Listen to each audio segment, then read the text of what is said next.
Isinya itu adalah 20 yang dijabat sebagai kelas 5 ya. Assalamualaikum warahmatullahi wabarakatuh.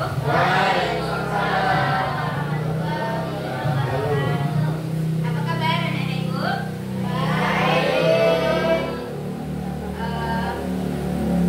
Hadir semua? Hadir. Kelas dan dipersiapkan dulu ya. Jangan berdoa dimulai. Selesai. Beri salam pada Bu Guru. Assalamualaikum warahmatullahi wabarakatuh. Waalaikumsalam warahmatullahi wabarakatuh. Baik, pada materi KKA kita hari ini kita akan membahas tentang penerapan berpikir komputasional.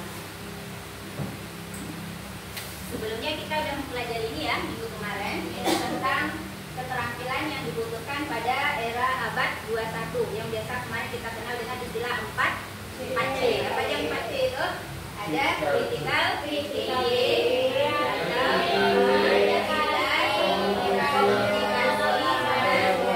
kolaborasi atau collaboration. Untuk hari ini ya, setelah kita belajar materi ini, Ibu berharap nantinya Anda bisa mengidentifikasi contoh penerapan berpikir komputasional dalam menyelesaikan masalah dalam kehidupan sehari-hari, kemudian menerapkan cara berpikir komputasional ini dalam kehidupan sehari-hari. Rencana kegiatan hari ini kita akan kerja kelompok, jadi nanti anak ibu akan dibagi menjadi 2 kelompok. Ya, kelompok yang sebelah sini nanti kita kasih nama kelompok coding, yang di sebelah kanan kira-kira berarti apa nama kelompoknya? Atau KA ya. Oke, sekarang karena ikut dengar yang kelas 5 di sini katanya ada yang masih belum lancar membaca. Ada Bu. Sekarang untuk di awal kita mulai dengan literasi. Jadi ada dikasih waktu 30 detik, silahkan baca dalam hati ya. Baca baik-baik ya. 30 detik aja. Bukan bayangan. 30 detik udah siap lah Bu. Boleh bonus 30 detik ya. Tunggu.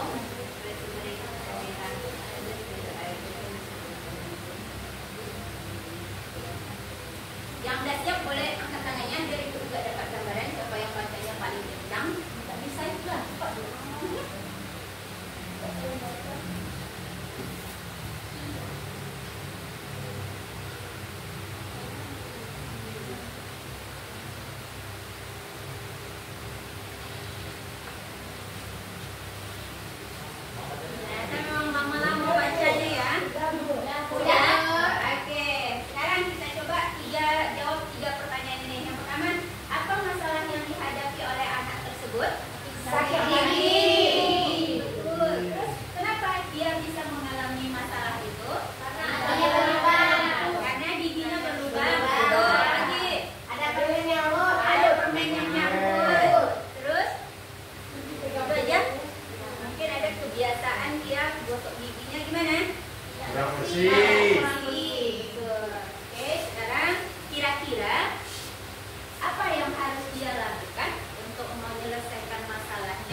Pertama sebelum pergi ke dokter, sebelum ditambal, maka yang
dianggap bakteri dan jamur ya berperan sebagai apa?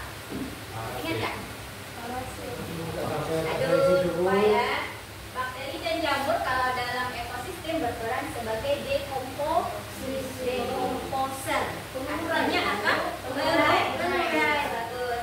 Nah, di sini dalam menyelesaikan masalah dengan cara berpikir komputasi, yang pertama yang kita butuhkan adalah dekomposisi, ya, atau memecah masalah menjadi yang lebih kecil.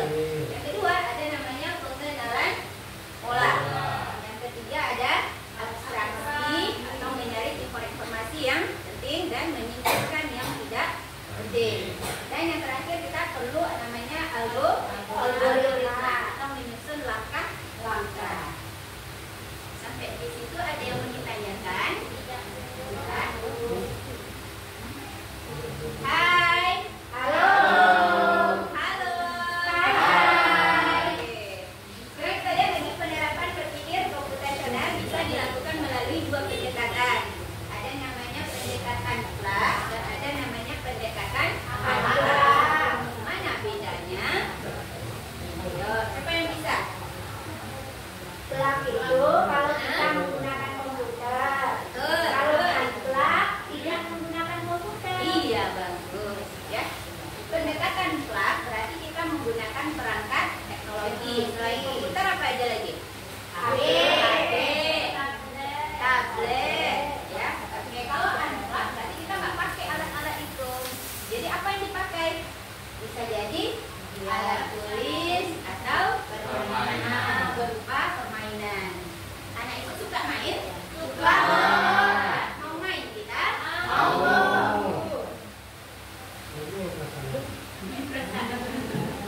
Oke, sekarang anak ibu dibagi menjadi dua kelompok. Kita ulang lagi. Ini kelompok apa tadi namanya?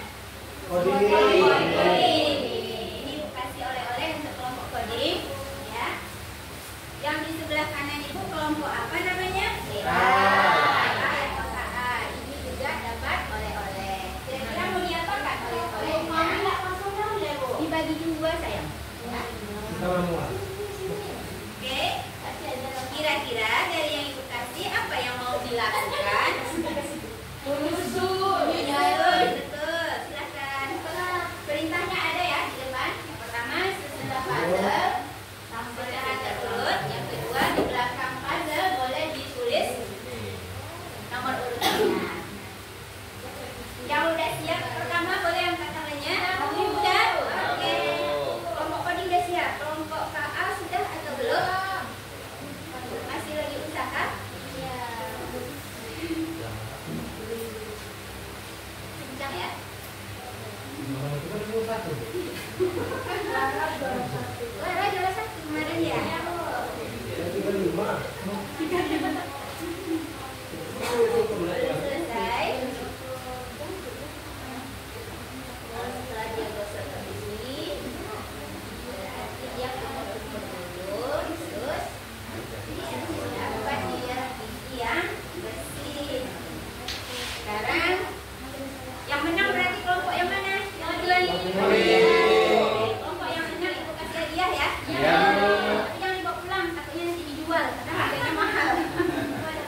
Ini yang kedua. Oke.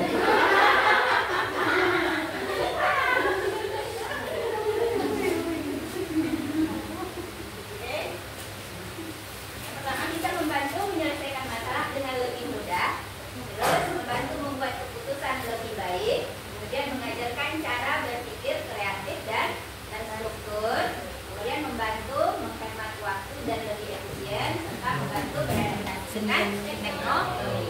Cuman yang opsi terakhir ini khusus untuk pendekatan apa berarti? Plug atau unplug? Plug. Terakhir khusus untuk pendekatan plug. Udah menggunakan teknologi. Oke, ini contoh lain dari penerapan berpikir secara komputasional. Ya, yang pertama ada mencari buku di perpustakaan. Anak ibu pernah mencari buku di perpustakaan sekolah? Misal kita dapat tugas bahasa Indonesia itu mencari tokoh namanya Muhammad Hatta. Ketika kita masuk perpustakaan, kemana kita dulu? Cari rak-rak buku yang ada judulnya sejarah. Terus di perpustakaan kita nama tokoh diurutkan dari abjad A sampai Z. Kalau kita mau cari Muhammad Hatta berarti kita kemana? Ya, tengok cari yang sampai M. Nah, dari M nanti baru kita pilih. Ada Muhammad Nasir, ada Muhammad Hatta, misalnya. Ya. Oke, itu merupakan salah satu contoh penerapan berpikir komputasional. Kemudian memasak resep baru. Ya, nanti di rumah sampaikan sama mamanya ya. Kalau ketemu resep baru itu merupakan salah satu cara berpikir komputasional. Kemudian yang ketiga bermain game strategi. Ada yang pernah main game strategi? Nah, kalau itu dulu main gamenya ada namanya Age of Empire. Ada yang pernah main? Ya? Nggak pernah ya? Oh, coba dicari. Dan yang terakhir ada namanya menyusun jadwal pelajaran. Oke. Sampai di situ ada yang mau ditanyakan? Halo? Hai. Masih di sini? Masih. Oke, kalau udah ada tanda titik artinya apa? Fokus, kemudian pelajaran kita berarti sudah selesai. Kalau udah selesai berarti kita ngapain? Pulang, Bu. Pulang ya? Ibu kasih kuis ya. Ada teman kita boleh? Boleh. Bagi buku di belakang ya.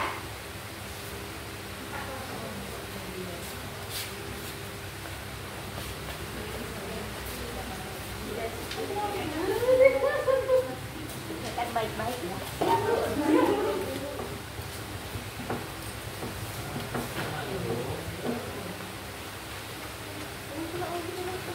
Tulis dulu yang pertama apa? Nama. Ya. Oke. Soalnya satu saja. Silakan dipilih opsi mana yang benar.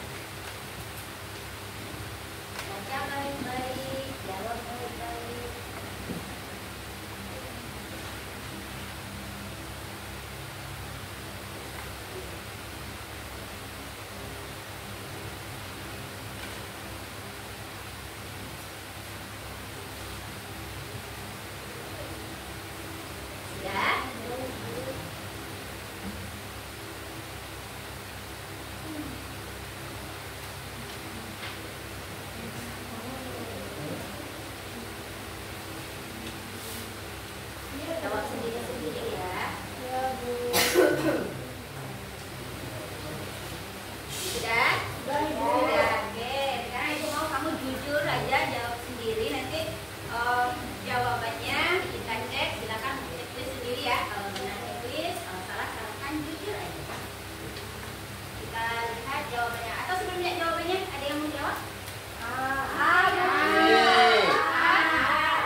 Waktunya 17 menit 20 detik.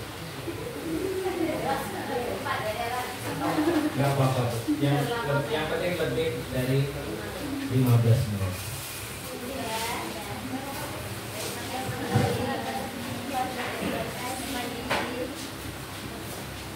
Pakai mie, Bu?